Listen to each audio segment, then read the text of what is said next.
Well, thanks for having me. My name is Renee Murphy. I do work with WHAS 11. I was just talking to someone about how long I've been here. I've been here for 11 years, which is surprising to me. This is the longest I've ever lived anywhere in my life. As a kid, we moved around. In my 20s, I moved around. So it's nice to, in my 30s, just have a place that I can call home. So thank you for welcoming me here and allowing me to be here. And, Doug's asked me a couple of times to come. I wasn't able to make it before, but I was glad I was able to come today and to just say a couple of words to you because this is an important issue to me. And my kids, it was funny, as I was leaving, my kids were like, don't go. They're 6, 4, and 1. They're like, where are you going now? You're always going somewhere. But it was important for me to be here because we at WHAS, we just had a big town hall meeting, and we just had a big discussion about violence in the community, and we're starting the dialogue, and Anthony Smith is here today, and he was able to join us for that discussion as well. And so we want to keep that going. And so I'm like, all right, if I'm going to go for work and say I'm a part of all this, I have to do it when there are no cameras there as well. I didn't know there was going to be a camera here. But I think we all have to take a part in that and take a piece of that and be a solution. So that's why I wanted to be here and just to say that this is an important issue. As a mom, I look at my kids and say, how can I make them the best people they can possibly be? And I look at my own childhood and think about what my parents did, and I think about how can we reach other kids that maybe don't have that structure and that foundation at home. So a little bit about me. I'm from North Carolina. That was where I went to high school. I say that's where I'm from. I went to high school there, but my parents were always having me involved in things. Whatever it was, my mom was signing me up for it. And I was like, why am I doing all this stuff? I just want to sleep in one morning, or I just want to lay around and do nothing. I see other kids that get to lay around. Their parents don't drag them to all these events. But I'm glad that they did now. And these weren't things that cost a whole lot of money. These were a lot of free opportunities, things that were at church, or she'd see at the library, or she'd see anywhere, and she was signing me up for it. And I appreciate that, and that's what I try to do with my kids now. My husband's saying the same thing that I was saying to my mom. Why are you doing? They're 6, 4, and 1. They don't need to do all this stuff. I'm like, well, they do. I want to get them early to see as much as they can see as early as they can, because these are the formative years. These are the years that matter. And I drag other kids along too. I pick up my friends' kids and say, come on, we're all going. We're all going to go to Huber's, or we're all going to go to the Jack-o'-lantern Spectacular, or whatever fall event there is. So I encourage other people to get involved, whatever way, shape, or form that is. If that's just picking up the neighbor's kid and running around the block, or taking a walk, or whatever it may be, that is so, so important. Some of you may know of the organization called SPAVA. I don't know if you guys have ever heard of SPAVA. It's in many of the elementary and high school and middle schools here. I worked with Mishore and Daniels with that project for several years when my schedule allowed. My schedule's a little different now, so I can't do it as much as I used to. But I made lasting relationships from that mentorship and that anti-violent. Literally, you would just go into a school and just talk to kids. You could do whatever you want. You could make the program your own. You could do whatever you wanted to do. And that's kind of what I did. I would go in, I would see how the kids were, and I would bring police officers with me sometimes. I would bring friends with me sometimes that had some interesting topics to talk about, whatever their profession was. And I still talk to some of those kids today. It's hard to believe they were like in 5th grade when I first met them. They're all in college now, showing my age here. But those are the kind of things that we can do, the kinds of things that we can be thinking about and being engaged in with our community.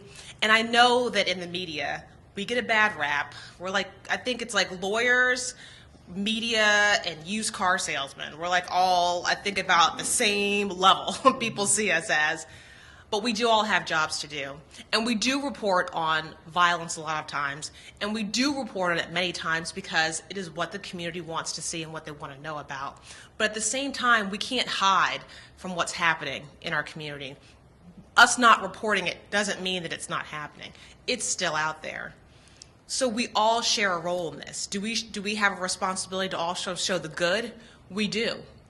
We want to see more good, and there is good that's happening.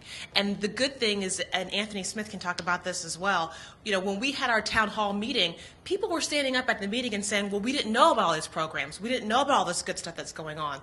Unfortunately, when the bad things happen, the word gets out like wildfire. You hear about it instantly. It's on your phone. It's on your Facebook feed. It's on your Twitter feed. It's everywhere. When the good things happen, we need to have that same kind of reaction to it. We need to have that same kind. It needs to be on your alert. It needs to be on your tweet deck. It needs to be on your Facebook feed. All that stuff has to get out there just as much as the negative stuff does. And that's when the media can get involved and say, oh, well, I didn't know this was going on. If we'd known, we would cover it. Or we didn't know that I was talking to a woman from Breckenridge Metro High School, an alternative school, and I was like, oh, I didn't even know that you guys would help with job placement for kids who've had troubles in the past. I mean, that's a great story. That's a great thing that's happening in the community that I know. If I don't know that it's happening, other people probably don't know as well. So that's my words of encouragement for you guys here. Just get involved. It doesn't have to be a big commitment. It can be anything. It can be big, small, whatever it is. Get involved. Let us know about what's going on. Alert us. And let's just remember that we are all in this together. It doesn't matter where you live. It doesn't matter what your zip code is. The things that happen in one neighborhood impact our entire city. And we certainly want our city to be the best city that it can be. I think there's so many great things that are happening. I mean, even just in the 11 years that I've been here, I've seen the growth and the explosion of possibility here in Louisville. So we're in a great place right now. We've got some young people here. You're at the right age, that this is the time that we're asking you to make the best decisions you can possibly make. And if you have any questions, there are people, there are support systems, there are plenty of programs. So adults, if you're tired on a Saturday morning, we know, but hey, I think about my mom. Where am I going to take my kids today? How am I going to keep them occupied? What am I going to show them? So thank you for having me. I am glad for Doug inviting me here, and I'm glad he keeps this going, because the discussion and the dialogue is so important to leading to long-lasting solutions. So thank you. You know, you're pretty good. You could be on TV. You know that? If you don't mind, I have just a couple questions, and if the audience has one, just raise their hand. But when the media, when you sit down with your group inside WHAS, I mean, do you talk about the amount of violence that you show, and is there a question if you should show certain things? I mean, is that a topic or that you guys talk about? It is. We have editorial meetings. We have 2 a day, one in the morning and one in the afternoon. We're talking about our content, what we're doing, what we're putting on the air, who's going to report this, should we report that, should we not. There are a lot of times that we do have the discussion where we will say, okay, this may be too much crime in a newscast. Or there are times where we say, we have to cover all of these things because it's important because of this, or it's important because of that. Or, you know, we actually had a big discussion not too long ago in our newsroom. There was the 1-year-old who was murdered not too long ago here in Louisville, and we had the discussion about, okay, should we cover the funeral? And I am usually the biggest proponent of not covering funerals. And I just think, I mean, if it's a police officer, there's going to be, you know, line of duty type thing, or a military service member, something like that's different. Usually if it's the person who's killed in the street, a lay person in the community, because there's just something, there's a privacy thing about that, there's a family thing. But in this case, I will say that I pushed for us to cover little Mariah Miller's funeral. Here's why. I pushed for it because I felt that that story, for whatever reason, because the child was so young, that story really struck a chord in the community, more so than other stories in recent memory where people have been killed, unfortunately.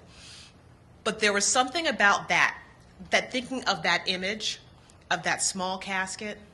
And my thought was, if we show that image, and there is one person out there who is making bad decisions, who is living a life that could lead to either them being in the casket or them putting someone else in the casket, and they see that and they think to themselves, for even just that split second, maybe I should put the gun down.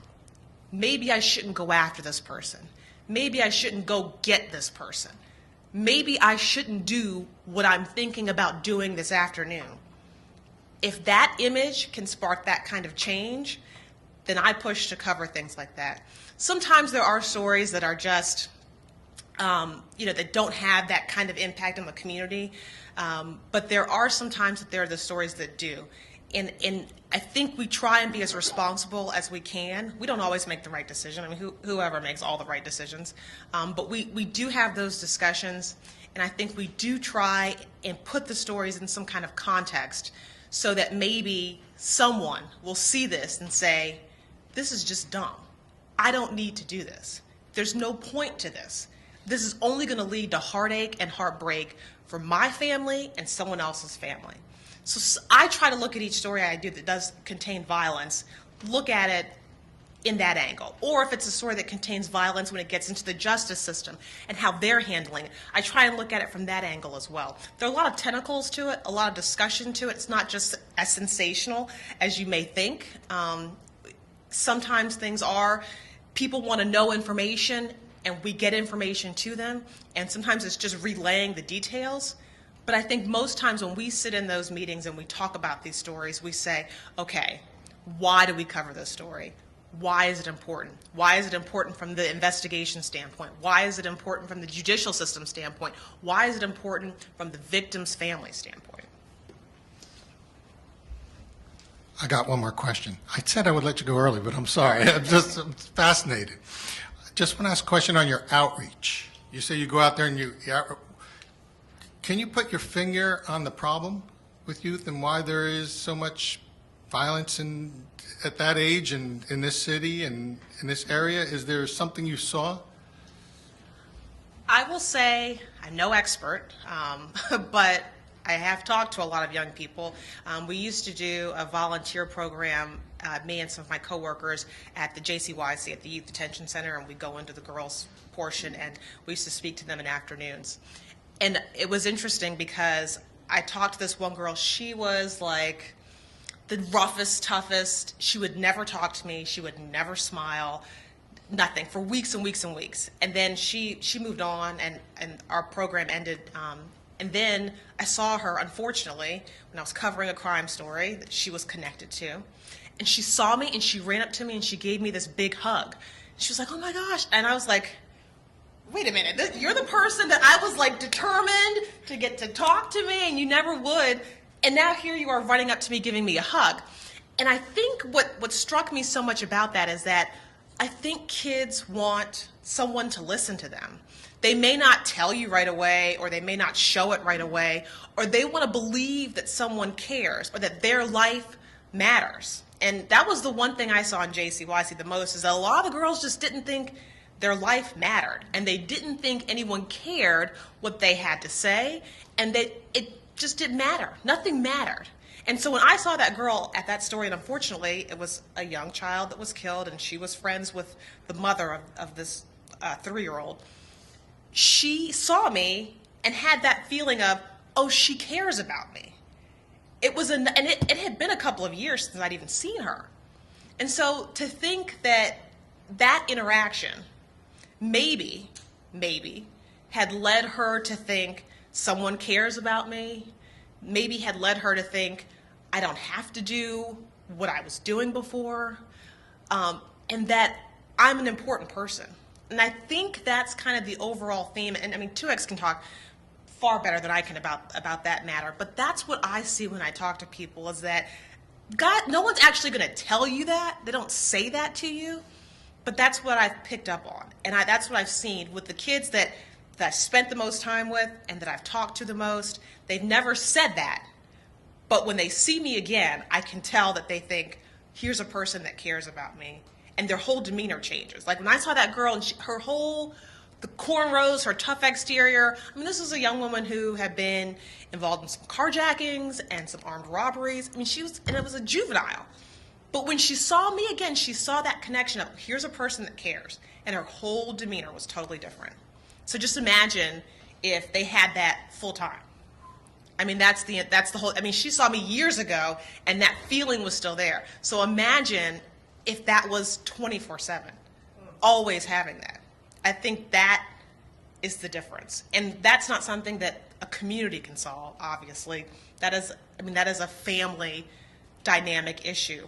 But could I be around that girl more? You know, had the program not ended and I could have been around her more? I mean, I don't know. Who knows? You can always say what if. But that's what I see and that's what I think. And I'm sure and 2X can certainly expand on that much more. Thank you so much for coming.